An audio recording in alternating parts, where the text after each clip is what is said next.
ya estamos de vuelta en la primera emisión y como le he venido contando, pues Morena y sus aliados impusieron su mayoría para aprobar una avalancha legislativa.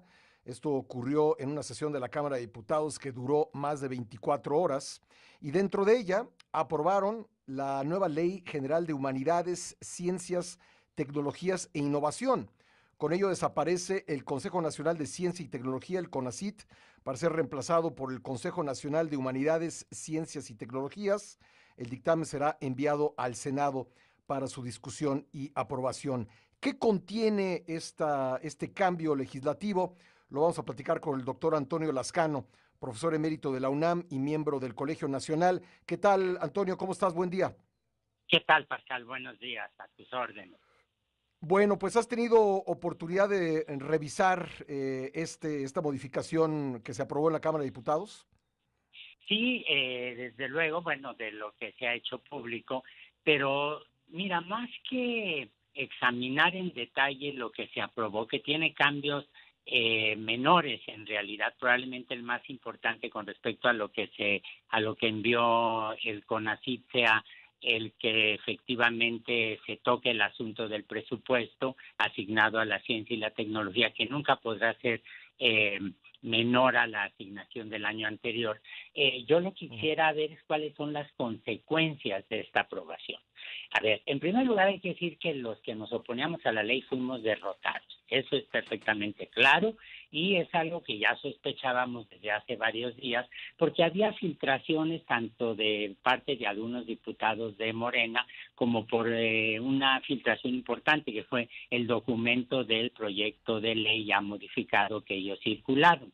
Pero si uno analiza esa derrota, que lo fue, hay que decir, en primer lugar, es un ejemplo de una aprobación no por los méritos de la ley, sino por disciplina partidista.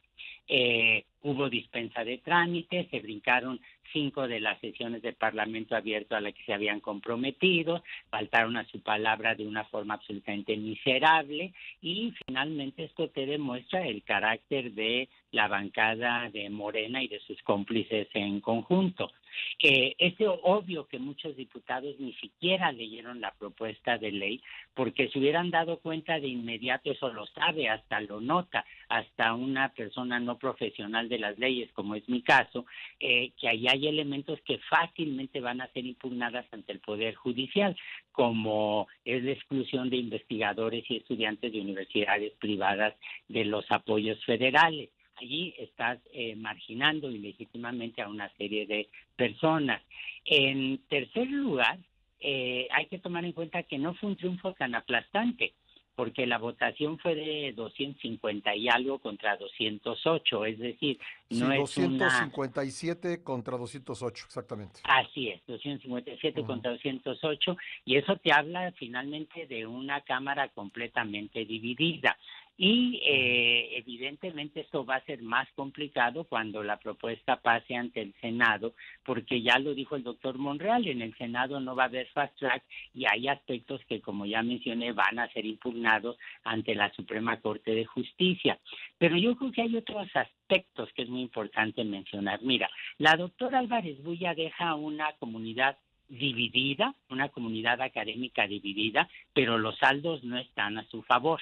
Es decir, si uno se asoma al mundo científico, al mundo académico, no hay esa división de mitad-mitad, de 50%, 50% que ve uno en las votaciones de la Cámara de Diputados, sino que hay una enorme cantidad de investigadores y de instituciones que están en contra de lo que se aprobó. Un ejemplo muy concreto es el comunicado que sacó la Academia Nacional de Medicina, la Academia de Ingeniería de México y la Academia Nacional de Ciencias. Esto no tiene precedentes en la historia de México, por un lado. Y por otro lado, hay que decir que gracias a la doctora Álvarez Bulla, por primera vez en la historia de la investigación académica y científica en México, nos unimos colegas de humanidades, de ciencias sociales, de ciencias naturales, de ciencias exactas, vimos que hay problemas en común y terminamos creando una serie de redes como Prociencia en México, que va a ser una fuerza política con la que tendrá que contender muy claramente el CONACYT. Entre la estela de ofensas y agravios, por esta idea de pasar por encima de todos para imponer su voluntad, el CONACYT desdeñó terriblemente una reunión con las autoridades de la UNAM, una reunión donde estaban no solamente el rector, el secretario general, los coordinadores de la investigación científica, académica, sino también los directores de institutos y facultades. Y es en la UNAM donde se lleva a cabo la mayor parte de la investigación científica en Fíjate. México. Le agradezco mucho al doctor Antonio Lascano que me haya esperado en la línea para seguir conversando sobre esta nueva ley de ciencia, humanidades y tecnología. Pues mezclaron muchas cosas en una misma iniciativa. Y me estaba él relatando que en el proceso de aprobar esta legislación en la Cámara de Diputados, pues dispensaron trámites, se brincaron una parte del Parlamento abierto y también nos estaba comentando antes del corte, pues desdeñó el CONACYT una reunión con autoridades de la UNAM, que es la institución en México que realiza la mayor parte de las investigaciones científicas. Doctor, entonces, ¿cuál es la consecuencia de lo aprobado? Ya nos decías que todavía falta el trámite en el Senado, que quizá no va a ser tan sencillo, pero ¿cuál es la consecuencia para la investigación y para los investigadores si esto se aprueba tal cual? Mira, yo creo, a ver, los efectos yo creo que no se van a notar de inmediato, pero se van a dejar ver en unos pocos años, cuando la falta de recursos, cuando el intento de imposición de políticas de investigación por parte del gobierno empiecen a encontrar rechazo o empiece entre la comunidad académica o empiecen a provocar una serie de retrasos, de problemas. Pero yo creo que el mayor problema es la polarización que deja la actitud del CONACYT actual, la actitud de la doctora Álvarez Bulla. En primer lugar, se generó ya una desconfianza enorme en contra de las actitudes gubernamentales. Y yo creo que eso en términos institucionales no es sano para el país. En segundo lugar, ha habido una serie de intentos muy claros, no directamente del CONACYT, pero ciertamente dentro de esta atmósfera de polarización que estamos viendo en el país, en donde muchos jóvenes académicos, muchos estudiantes de ciencias, muchos estudiantes de posgrado, sienten que los enemigos básicos que tienen o los mayores obstáculos que tienen que vencer están en los investigadores, en los grupos ya establecidos. Y eso está creando una fractura que se deja ver, por ejemplo, en algunos de los reclamos de movimientos estudiantiles que estás viendo que están afectando distintas universidades públicas.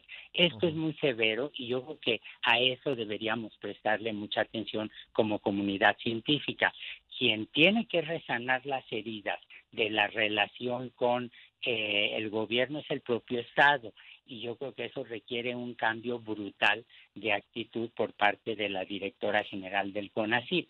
Ahora, de alguna manera, yo creo que la aprobación por parte de la Cámara de Diputados de la propuesta de ley es el canto del cisne de la doctora Álvarez Bulla, porque es perfectamente sabido en los círculos académicos, políticos, de analistas, que ella no cuenta con las simpatías con ninguno de los precandidatos que tiene el presidente para sucederlo. Y aquí uno se pregunta qué tendrá ella en mente para su futuro. Es un asunto de ella, pero ciertamente implica que no las tiene todas consigo su propuesta, ¿no?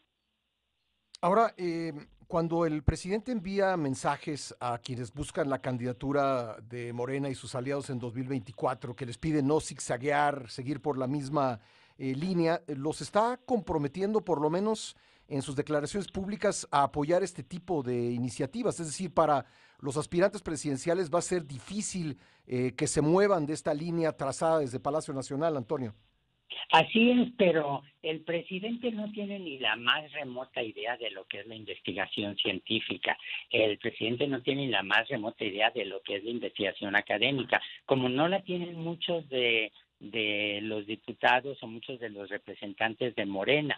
Yo creo que si tú ves las declaraciones en lo individual y en lo colectivo, te das cuenta que ellos obraron por disciplina partidista. No, eso yo creo que si el presidente piensa que va a haber una política científica sólida a partir de la herencia legal que pretende dejar, yo creo que ahí sí se está moviendo en un terreno muy resbaladizo, donde la gente va a terminar no haciéndole caso, la gente que lo suceda en el poder. Uh-huh. Por último, reunir en una misma ley, en una misma institución, a ciencia y humanidades, ¿qué te parece a ti? Bueno, en realidad eso fue bastante ridículo, porque si uno examina la historia del CONACYT, uno observa que desde un principio la investigación en humanidades y en ciencias sociales estaba incluida.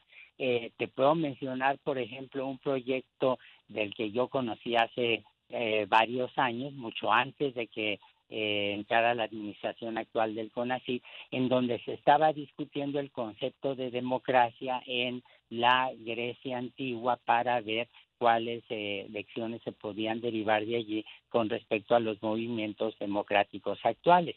Eso es claramente un tema de humanidades. Por ejemplo, proyectos de la UNAM, proyectos del Colegio de México, que son las instituciones que conozco un poco más de detalle, incluían desde luego aspectos de humanidades. Lo demás fue una pretensión totalmente demagógica. Bueno, Antonio, pues seguiremos muy atentos al tema y te agradezco mucho que me hayas tomado la llamada. Encantado, que tengas buen día. Gracias, Antonio Lascano.